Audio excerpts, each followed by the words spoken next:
त्यावेळी आमचे 272 बूथ भाजपचे होते. त्याच्यापैकी 211 बूथ आपण त्या काळामध्ये संघटित करता आले. आणि अलीकडच्या काळामध्ये त्या काळामध्ये की नगरपालिकेची निवडणूक लढवत असताना पुजारी सरनी लढवली, सुपेकर सरनी लढवली. आमचं गजानन बाकडे चिपळूण म्हणून नगरपालिकेत होते. त्यावेळी पक्षाचे नाव सुमित्रा लाळे नगराध्यक्ष पदून लढल्या. दमयंती देशपांडे सुपेकरच्या बसून हा सगळा ग्रुप भाजपचे चिन्हावर लढला. आणि हा 91ला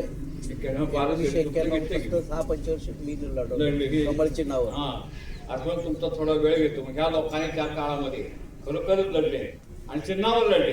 चिन्हावर लढणं महत्वाचं होतं. चिन्हावर लढणे. आणि आता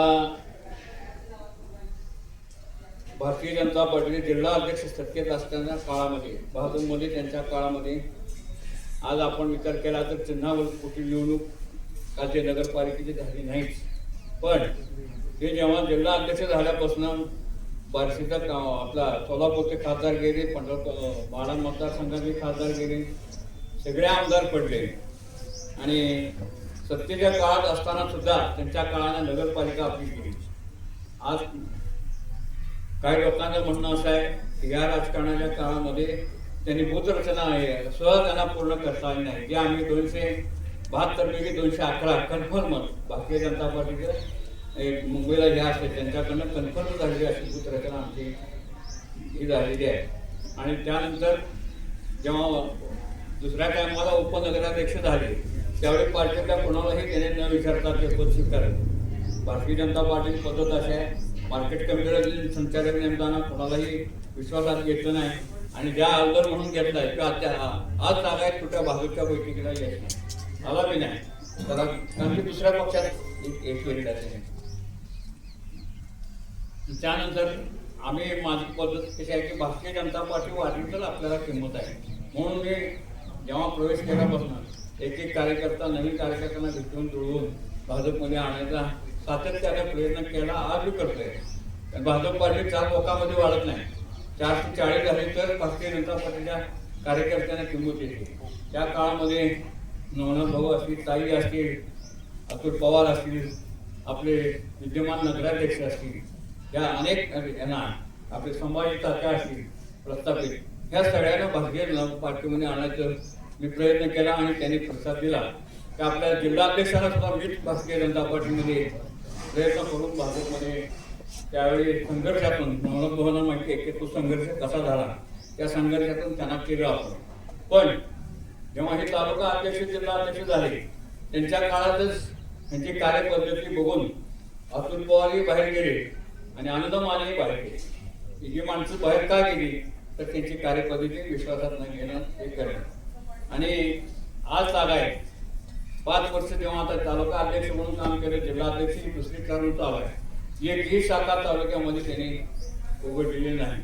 भारतीय जनता पार्टीमध्ये शाखा हे महत्वाचं केंद्र आहे. त्यामुळं 5 वर्षाची एकही शाखा उभा करता आली नाही. आणि जेव्हा आपली लोकसभा लागली, विधानसभा लागली, पार्टीचं कसं आहे की पार्टीचं कार्यक्रमाचं कामाचं नियोजन असतंय. जेव्हा लोकसभा लागली तेव्हा कार्यकर्त्यांना कामच येण्यासाठी नियोजनाची बैठक असते. लोकसभेला झाली नाही, विधानसभेला झाली नाही, आता नगरपालिकेला विधानसभेची बैठक झाली नाही. त्यामुळं सर्वसामान्य कार्यकर्ता जो आहे तो नुसतं वाट बघत होता का कामात काही जबाबदारी पडेल. त्यामुळे ह्यांना कोणाला विश्वासात न घेता नवीन लोकांना आलं त्यांना संधी दिली पाहिजे या मतात मी नाही असं नाही. पण त्या सुपेकर सारख्या किंवा भारत सारख्या माणसाने की ज्याने पार्टी उभा केली त्या लोकांना कुठतरी संधी द्यायला पाहिजे. त्यांची मानसिकता तयार झाली पाहिजे. आणि 5 वर्षामध्ये आता त्यांच्या पूर्ण काळामध्ये पार्टीचं कुठं झेंडा बी नाही, पार्टीचं कार्यालय नाही, पार्टीचं बोर्ड नाही. पार्टी जेव्हा आपण आज मी किंवा डॉक्टर मिसाळ असू दे किंवा अगोदरच्या काळामध्ये त्या लोकांनी पार्टीचं कार्यालय ओपन केलं होतं. पार्टीची दिशा कुठं आहे, जागा कुठं आहे हे कळत होतं. पार्टीचं मेन उद्देश कसा असतो की जागा कुठं आहे, ऑफिस कुठं आहे संपर्कासाठी. आज त्यांचं कुठेतरी त्यांच्या पद्धतीने आहे पण पार्टी कार्यालय असं म्हणता येणार नाही, कुठं त्याला उल्लेख नाही. आणि मग कसं होतंय की कोणाला तर पत्रकारांना हे बातम्या द्यायच्या, कोणाला तर सांगायचं शायनिंग इंडिया सध्या भाजपमध्ये चालू आहे. त्यामुळं कसं होतंय, कार्यकर्ता आणि नेता ह्याच्यात अंतर पडत चाललेलं आहे. बातम्या पेपरमधल्या बातम्या देणं, त्यातनं समज गैरसमज खऱ्या खोट्या बातम्या देण्यात गुण बातम्या देणं, ज्या प्रत्यक्षात घडलं नाही अशाही बातम्या दिल्या गेल्या. आणि त्यांचं म्हणणं कसं आहे की महाराष्ट्रामध्ये मी सभासद संख्या जास्त वाढवली. जर सभासद संख्या जर त्याने जास्त वाढवली असती तर कालच्या निवडणुकीमध्ये त्याचा रिझल्ट आम्हाला 100% मिळाला पाहिजे. आज आम्हाला एक हे होत आहे.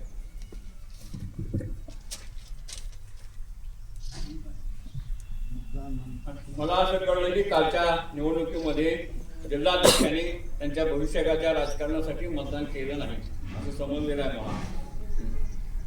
आणि त्यांनी काय केलं, स्वतःच्या मंडळीला निवडणुकीच्या बरोबर आहे ना, त्यांच्या ह्याच्यामध्ये मतदान केलं नाही. आणि स्वतःच्या पत्नीला निवडून आणण्यासाठी, बिनविरोध करण्यासाठी जे काही राजकारण घनड राजकारण झालं त्या काळामध्ये, आज आपण एका बाजूला इतर नगरसेवक स्वतःचे घर दार जाळून उभा करून निवडणुकीमध्ये यश मिळवून मिळवून दिल्लीला लढले.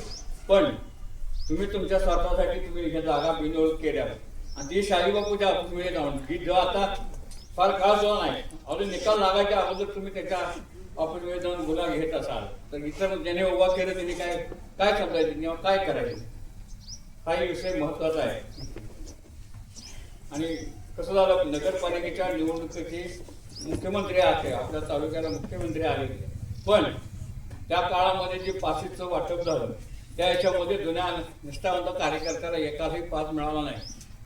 जुन्याला राहू द्या, पण तालुका अध्यक्ष स्टेजवर नव्हता, त्याला पासच नव्हता. तालुका अध्यक्षाला पास मुख्यमंत्री सगळे. आणि तालुका अध्यक्षांनी वास्तविक होता भाजपचा प्रोटोकॉल प्रमाणे ती सभा तालुका अध्यक्षांनी चालवायची आहे, तर त्यांना तिथे संधी मिळाली नाही.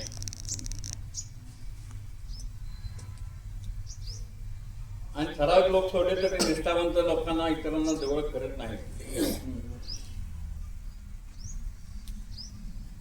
आणि काय होते, आज जिल्हा अध्यक्षपद त्यांचं महत्वाचं त्यांच्याकडे आहे. त्या माध्यमातून ग्रामीण विकास खात्याकडे वेगवेगळी कामं मिळतात. जवळजवळ प्रचंड 70-80 कोटीची कामं त्यांना आणली असं कळलेलं आहे. मला नक्की आकडा माहित नाही, पण काहीतरी कोटीच्या वर आकडा आहे. आणि ती कामं त्यांनी सर्वसामान्य कार्यकर्त्यांना न देता ठराविक त्यांचे जवळचे नातेवाईक असतील जवळच्या लोकांना देऊन त्यांना किंवा स्वतः काही टक्केवारी देऊन कामं दिली असं कानावर लागलेलं आहे. उलट ताईने 5 कोटीची कामं आली, सर्व कार्यकर्त्यांना सर्वसामान्य कार्यकर्त्यांना देऊन आर्थिकदृष्ट्या तो कार्यकर्ता उभा करण्याचं काम ताईने केलेलं आहे. आणि वार्ड नंबर 11 मध्ये त्यांची उमेदवारी असताना त्या ठिकाणी आपले दोन्ही उमेदवार पडले आणि तिथले आपले नगराध्यक्षांचे मतदान पडलं. तिथं आपण बनकर मायनसमध्ये आहे. त्यामुळं तुम्ही त्या वार्डामध्ये काय केलं, तुमचा वार्ड तर तुम्ही प्लसमध्ये यायला पाहिजे. यश यश हा नंतर जावा. 700 मतांना मागायची. हा 700 मतांना मागायची आपली 700 मतांना मागते अध्यक्षाची पार्टी.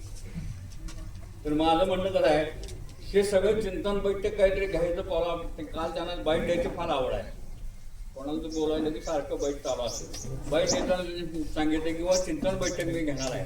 चिंतन बैठक घेण्यापेक्षा तुम्ही चिंतन करत राहा. पण भारतीय जनता पार्टीचं जे आम्ही कणाकणानं आम्ही जमवलेलं आहे, त्या काळामध्ये संघटनेचं काम करत असताना आम्ही तुमच्या मस्जिद सांगतो, माझ्या 2004च्या निवडणुकीला सोलूनमध्ये आमचे डॉक्टर मिसाळचं भाषण जुन्या लोक असे त्यांना माहिती आहे, कडक भाषण असायचं. आणि भाषण करत असताना अशी संध्याकाळची वेळ होती, सोलनमा त्याच्यामध्ये दगड पडले आमच्यावर.